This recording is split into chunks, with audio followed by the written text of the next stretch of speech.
Oh my gosh, ang ganda naman dito, patiling sabi ni Kirei. Napangiwi na lamang si Lindy, habang sinusundan ng tingin ang kaibigan. Tumakbo ito papunta sa may beach at agad na nag-selfie. Napailing siya. Ito talaga si Kirei, bulong niya. Tiningnan niya si Magnus na kausap ang receptionist para sa kanilang magiging kwarto.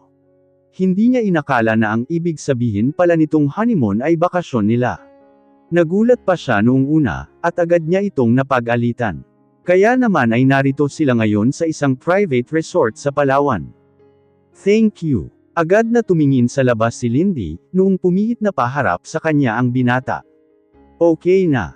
Yes. Where's Kirei? Ayun o. Nagsiselfie na naman. Nginuso niya ang kaibigan. Tawagin ko lang. Okay. I'll wait for you here. Agad na naglakad si Lindy papalapit sa kaibigan. Kirei, halika na. Pupunta na tayo sa kwarto natin. Sandali Bessie. Halika rito. Picture tayo. Ha? Ayaw ko. Biglang hinhila ni Kirei si Lindy. Wala na siyang nagawa pa, kundi ang pagbigyan ito.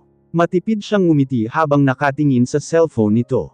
Yan. Upload na. Ang ganda talaga ng Bessie ko, kinikilig pa na sabi ni Kirei. Kung ano-ano na lang yang ginagawa mo. Halika na. Hinhila na ni Lindy ang kaibigan. Alam mo, dapat gumawa ka na ng page. Sisikat ka talaga. Anong say ni Catherine Bernardo sa beauty mo? Kabog na kabog mo yun. Sino yun? Nangunot ang noo ni Kirei. Yung boyfriend ni Daniel Padilla. Napanood na natin ang mga palabas nila. Lalo lang naguluhan si Lindy. Hindi ko kilala ang mga yan. Halika na nga, naghihintay na si Magnus sa atin eh. Napanguso si Kirei. Dapat talaga magkaroon ka na ng sarili mong social media account. Hay naku friend. Ikaw lang talaga ang kilala ko na walang alam sa mundo. Kung gumiling habang nagbi-video para sa TikTok, ay parang mapuputol na ang mga baywang. Daig ka pa ng mga bata sa bayan eh. Alam mo namang wala akong panahon sa mga ganyan, natatawang sabi ni Lindy. Oo na, napailing na lang si Lindy. Ni minsan ay hindi niya talaga naunawaan ang paggamit ng cellphone. Okay na ba kayo? Let's go to the villa, ani Magnus. Oo. Tumungo si Magnus. Magkakasama na silang sumakay ng 6-seater na car-cart. Magkatabi sila Kirei, habang si Magnus ay nasa likuran ng dalawang staff na naga-assist sa kanila. Hindi na bago kay Lindy ang magandang tanawin dahil sa Hacienda Clarita, ngunit labis siyang namamangha ngayon dahil sa asol na karagatan. Mula rin sa kanilang pwesto, ay tanaw ang puting buhangin ng paligid. Maging ang dinadaanan nilang buhangin ay puti rin. Ngayon lamang nakakita ng ganoon si Lindy. Ilang sandali pa ay narating na nila ang dalawang palapag na villa. Agad na kumuha ng mga larawan si Kirei sa paligid. Habang si Lindy naman, ay hindi makapaniwala sa ganda ng bahay. Dito tayo tutuloy ng 3 araw. Namamanghang tanong ni Lindy. Yes. Do you like it? Oo naman. Kaso parang sobra naman ata ito. Ngumiti si Magnus. It's our honeymoon, remember? Namilog ang mga mata ni Lindy. Magsasalita sana siya, pero lumapit ang isang staff kay Magnus. Kaya tumalikod na lamang siya at lumapit kay Kirei. Muli na naman siyang hinhila nito para mag-picture. Ang ganda talaga rito. Akala ko sa mga palabas ko lang makikita ang mga ito. Ngayon, may pang-Instagram na ako. Masayang sabi ni Kirei, salamat sa pagsama sa akin Bessie. Matipid lang ng ngiti ang itinugon ni Lindy. Isinama talaga niya si Kirei, dahil kinabahan siya noong sinabi ni Magnus na maghahanimon sila. Hindi naman niya inakala na bakasyon lang pala iyon. Ilang sandali pa ay pumunta na silang tatlo sa ikalawang palapag. This your room. Sa tapat ay akin. Binuksan ni Magnus ang isang kwarto. Ha? Teka sandali. Bakit kami ang magkasama ni Lindy sa kwarto? Nagtatakang tanong ni Kirei. Nangunot ang noo ni Lindy. Bakit? Hindi ba dapat? Yes. Akala ko ay gusto niyong magkasama kayo ng kwarto ni Lindy. Iniikot ni Kirei ang kanyang mga mata. Hindi. Ano ba kayo? Diyan kayo sa kwartong yan, at ako rito sa kabila. Nanlaki ang mga mata ni Lindy. Kumapit pa siya sa braso ng kaibigan, at marahan itong hinhila. Anong pinagsasabi mo? Magkasama tayo sa kwarto. Ay hindi. Kayo ang mag-asawa, kaya kayo dapat ang magkasama sa kwarto, okay? Kirei, ano ba? Ngunit hindi na pinakinggan pa ni Kirei ang kaibigan. Dali-dali itong pumasok sa bukas na pinto at isinara. Agad namang lumapit doon si Lindy, at sinubukan iyong buksan. Kirei, buksan mo ito. Hindi naroon ka na sa kwarto nyo. Pinalo ni Lindy ang pinto. Bumuntong hininga si Magnus. Napakamot siya sa ulo. Lindy, it's okay, ikaw na lang ang gumamit nitong kwarto ko. Maluwag naman ang villa. Ha, hindi. Kakausapin ko lang si Kirei, mabilis lang to. Huwag na. Mukhang gusto niyang mapag-isa nakangiti pa ring sabi ni Magnus. Binuksan na niya ang kabilang kwarto, at inabot kay Lindy ang susi. Go inside now. Napabuga ng hangin si Lindy. Muli niyang tiningnan ang pinto ng kwarto ni Kirei. Lagot ka talaga sa akin mamaya, Kirei. Oh, saan ka pupunta? Tanong ni Lindy noong akmang bababa na si Magnus. Sa baba, may shower naman sa baba. Teka, napapikit ng mariin si Lindy. Sumilip siya sa silid at saka bumuntong hininga. Sige na, maluwag naman ang kwarto. Pwede naman ata tayong magsama na lang. Are you sure? Kesa naman nasa baba ka. Nakakahiya rin sa'yo. Ikaw na nga ang gumastos dito, tapos ikaw pa ang walang kwarto. Ewan ko ba kasi rito kay Kirei. Kung ano-ano na naman ang naiisip. Natawa si Magnus. Okay fine. Kung sigurado ka naman, let's share a room. Nauna nang pumasok si Lindy sa loob ng silid. Doon ay biglang kumabog ang dibdib niya, noong makitang isang malaking kama lang ang mayroon sa loob. Ang inaakala pa naman niya, ay mayroong sofa bed sa loob ngunit wala. We only have one bed. Is it okay for you? Ha? Oo. Okay lang. Sa sahig na lang ako matutulog. Why? Naupo si Magnus sa kama. Maluwag naman dito Okay. I get it. Tumayo siya. You use the bed. Sigurado ka? Tumango si Magnus. Yep. This vacation is for you, Lindy. Kaya gusto ko na komportable ka sa lahat ng anggulo. Para sa akin, I see you are just like me. And I want you to be happy at least once. Napalunok si Lindy. Agad na bumilis ang pagtibok ng kanyang puso. Hindi niya alam kung ano ang kanyang isasagot sa sinabi ni Magnus. Pero alam niya na biglang gumaan ang kanyang pakiramdam. Na para bang mayroong isang tao na nag-alaw sa kanya. Sa tanang buhay niya ay walang estranghero na naging mabait sa kanya ng ganito. Stranghero na ngayon ay kanya ng asawa. Bakit mo naman ginawa yun? Nakakunot ang noo na tanong ni Lindy kay Kirei. Kasalukuyan silang namimili ng susuotang bathing suit sa kwarto nito. Mabuti na lamang ay pinagbuksan din siya nito sa wakas. Ngumisi si Kirei. Para sa'yo yun, Bessie. Ano ka ba? Anong para sa akin? Nakakahiya kaya? Ngayon paano kami matutulog? Alangan naman na hayaan ko siya sa sahig mamayang gabi. Bakit ka naman maihiga sa sahig, kung meron namang kama? Tsaka, ano bang kinatatakot mo? Asawa mo na yon. Parang hindi mo naman alam kung ano ang sitwasyon namin. Sus! Bakit? Iniisip mo kung may girlfriend siya? Di ba nga matagal na silang walang komunikasyon? Bumuga ng hangin si Lindy. Kahit kailan talaga hindi ako mananalo sa'yo. Tumawa si Kirei. Naupo siya sa tabi ni Lindy. Alam mo, Seniora, hindi ka dapat mag-alangan kay Magnus. Asawa mo na yun. Ano kung biglang sumulpat yung dati niyang girlfriend? Ikaw na naman ang asawa. Hindi naman kasi ganun kadali lang ang lahat, Kirei. Tsaka, bakit ba ako dapat mag-isip ng ganyan? Hindi naman kami ni Magnus. Oo nga't mag-asawa kami, pero sa papel lang iyon at may dahilan. Bakit? Sabihin mo nga sa akin, kung wala kang nararamdaman sa kanya. Ilang buwan na kayong mag-asawa. Kahit kaunti ay siguro naman may nararamdaman ka na, di ba? Napalunok si Lindy. Why? Mabilis siyang nag-iwas ng tingin kay Kirei. Dahil sa pagkabigla sa tanong nito. Oo, sa saglit na panahon na sila ay nagkasama ni Magnus. Masasabi niyang nagugustuhan na niya ito. Akala niya noong na ay isa itong masungit at masamang lalaki. Ngunit nagkamali siya. Mabuti ang binata at lubos siyang inaalagaan. Sa tanang buhay niya, ay ngayon lamang siya nakaranas na pinapahalagahan. Ano ka ba? Di ba nga ayaw ko sa kasal na to? Sagutin mo yung tanong ko, pamimilit ni Kirei. Naiikot na ni Lindy ang mga mata. Alam mo, mamili na lang tayo ng damit. Naghihintay na si Magnus sa ibabae. Wala nang nagawa pa si Kirei, kundi sundin ang kaibigan. Hindi rin naman kasi sinagot ito ni Lindy, dahil hindi niya alam kung ano ba ang isasagot niya. At isa pa, hindi naman iyon importante dahil wala naman silang espesyal na relasyon ng binata. Ano ba yan, Bessie? Bakit wala ka man lang 2-piece? O 1-piece? Ano to? Magso-short ka sa beach? Ha? Ano ba dapat? Hindi ba ito ang isinuot ko noong maligo tayo sa dagat noon? Itinaas ni Lindy ang isang mixing short, na 1 pulgada lamang ang taas mula sa tuhod niya. At ang sando kulay puti.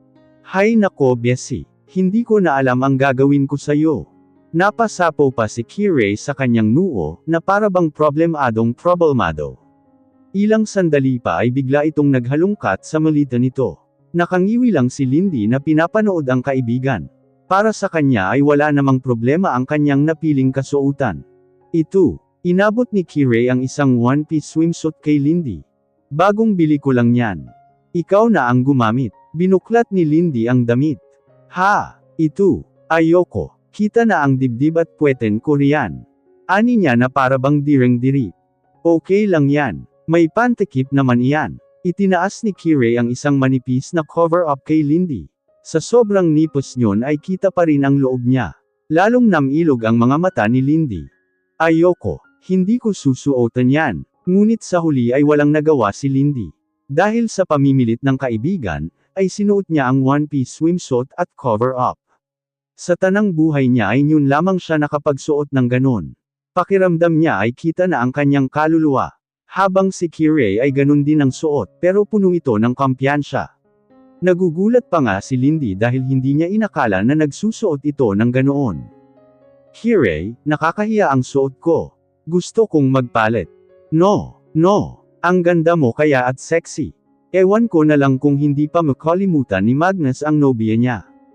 Ano ka ba? Hindi naman importante yun. Umiling si Kirei. Hindi. Dapat bago matapos ang bakasyon natin, ay totoo na ang kung anuman ang meron sa inyo. Para naman hindi ka na NBSB. Kirei naman basta, ako ang bahala sa'yo Bessie. Napailing na lamang si Lindy. Lumabas na sila ng kwarto, at nagpunta sa ibaba.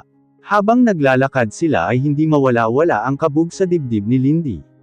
Masasabi naman niyang maganda ang kanyang katawan. Makinis ang kanyang kutis, at hindi naman maitim ang kanyang kilikili at singit. Kaso hindi lang talaga siya sanay na magsuot ng mga ganitong uri ng damit. Hey! Natigilan si Magnus noong makita sila Lindy. Napalunok siya at napamaang noong makita si Lindy. Maraming beses na siyang nakakita ng mga naka-swimsuit na babae. Ngunit hindi niya maiwasang mamangha kay Lindy ngayon. Litaw na litaw ang kutis nito at ang kingganda. Tumikim siya at agad na tumayo. Ready na kayo? Yes sir. Magiliw na sabi ni Kirei. Matipid na ngumiti si Lindy. Oo. Napangiti rin si Magnus. Cute, ani niya sa kanyang isipan. Halatang halata kasi sa dalaga na nahihiya ito sa suot. You look wonderful Lindy. Namilog ang mga mata ni Lindy. Ha! Ngiti lang ang tinugon ni Magnus. Let's go. Hindi nakagalaw si Lindy. Ramdam na niya ang pamumula ng kanyang mga pisngi, dahil sa papuri na sinabi ni Magnus. Kung hindi pa siya hinhila ni Kirei ay hindi siya makakagalaw sa kanyang pwesto. Narinig mo yun? Ay, you look wonderful daw. Pabulong na sabi ni Kirei. May marahang paghampas pa ito sa kanyang braso. Kinagat naman ni Lindy ang kanyang labi. Ayaw niyang ipakita pero labis siyang natutuwa, dahil nagustuhan ng binata ang kanyang hitsura. Bigla siyang nakaramdam ng kumpiyansa para sa sarili. Na para bang ang mga salita lang nito, ang kanyang hinintay para lang maramdaman iyon. Una nilang pinuntahan ay ang restaurant sa resort. Doon ay kumain sila ng iba't ibang uri ng seafood. Walang inurungan ang dalawang magkaibigan. Habang si Magnus naman ay masaya lamang na pinagmamasdan ang dalawa. Pagkatapos nilang kumain, ay agad na nilang sinubukan ang ilang mga water activities na mayroon sa resort. Hindi mo ari ni Lindy ang galak na kanyang nararamdaman. Hindi naman siya limitado para sa mga ganitong gawain. Ngunit mas pinili niya talagang wag umalis sa hasyenda, kaya ngayon lamang niya nasusubukan ang mga ito. Kinagabihan ay dinala naman sila ni Magnus sa isang beach party. May iilang mga turista ring naroon, at sumasayaw sa malakas na pagpapatugtog ng DJ. Iyon na ang hindi ma-enjoy ni Lindy, dahil hindi siya sanay sa mga ganoong kaganapan. Sayaw tayo Bessie. Yaya ni Kirei. Umiling si Lindy. Dito na lang ako. Ngumuso si Kirei. Okay. Hinayaan na ni Lindy ang kaibigan na lumayo sa kanya. Tiningnan niya ang ladies drink na in-order ni Magnus para sa kanya. Kanina pa iyon at parang natutunaw na ang yelo. Ngunit hindi niya magawang mainom, dahil hindi naman siya umiinom ng alak. Inilibot niya ang mga mata at hinanap ang binata. Nasa gilid ito ng mga nagsasayaw na mga tao, at may kausap na dalawang babae. Automatikong nangunot ang noo ni Lindy. Sino kaya yun? Tanong niya sa sarili. Nagulat siya noong biglang yamakap ang isa kay Magnus, at hinalikan ito sa pisngi. Napanganga siya at agad na nag-iwas ng tingin. Kaya pala iniwan niya ako rito. Grabe. Napasimangot na siya. Kinuha niya ang kanyang inumin at tinungga. Pero agad niya rin yung itinigil, dahil nakaramdam siya ng pait sa kanyang lalamunan, at agad na napaubo-ubo. Mabuti na lamang at may tubig din sa kanilang lamesa, kaya nakainom siya kaagad. Ano ba ta? Ang pait. Reklamo ni Lindy. Are you okay? Nagangat ng ulo si Lindy, habang nagpupunas ng labi. Nagulat siya noong makita ang isang lalaking may asul ang mga mata. Are you alone? Ha? No. I'm not, tugon ni Lindy. Kinuha niya ulit ang baso, at sumipsip na sa straw na nakalagay roon. Doon ay hindi na siya nakaramdam ng matinding pait. Wow! Namamanghang sabi ni Lindy. Cool. Ani ng binata. You're cute. Can I sit here? Tiningnan ni Lindy nang tinuro nitong upuan sa kanyang tapat. Okay. I'm June. What is your name? Inilahad ng binata ang palad sa harap ni Lindy. Tiningan niya ito. Lindy. Pinilit niyang ngumiti, at hindi inabot ang kamay nito. I'm interesting. I'm sorry. I don't know you. Can you please use another table? Why? You are alone. I can't let any woman alone tonight. Ngumiti ito ng malapad. Agad na binalot ng kaba si Lindy, noong maramdaman niyang hinawakan nito ang kanyang kamay, na nakapatong sa lamesa. Mabilis niya yung binawi. At nilagay sa kanyang kandungan. Guess, you need to go sir. Want to know you. Is there something wrong going on here? Napatingin si Lindy sa kanyang gilid, noong may magsalita. Nakahinga siya ng maluwag, noong makita si Magnus. Agad siyang tumayo at kumapit sa braso nito. Bahagya siyang nagtago rito, na parabang isang batang natatakot. Ngumisi si June. Oh, I didn't know she's with someone. Tumayo ito. Next time, don't let your woman unattended. Especially like her, a lot of men will be waiting for his turn, makahulugan nitong sabi. Naikuyom ni Magnus ang kanyang mga palad. What did you say? May himig na galit nitong sabi. Lalapitan sana niya ito, ngunit mas lalong humigpit ang hawak ni Lindy sa kanyang braso. Tiningnan niya ito. Huwag na Magnus. Aalis na naman siya, bulong ng dalaga. Napabuga ng hangin si Magnus. Tumango siya at muling tiningnan ang binata. Get away from here. Shillman. I'll go. Tumingin ito kay Lindy sa huling pagkakataon. Lalo namang nakaramdam ng pagkailang si Lindy. Noong umalis ito ay roon lang siya napanatag. Are you okay? Tanong ni Magnus. Tumango si Lindy. Gusto mo na bang bumalik sa villa? Oo, ayaw ko na rito. Okay, let me talk with Kirei first. Tumango si Lindy. Marahang hinaplos ni Magnus ang pisngi ng dalaga, bago ito lumapit kay Kirei. Dali-dali namang kinuha ni Lindy ang bag, at sinukbit ito sa kanyang katawan.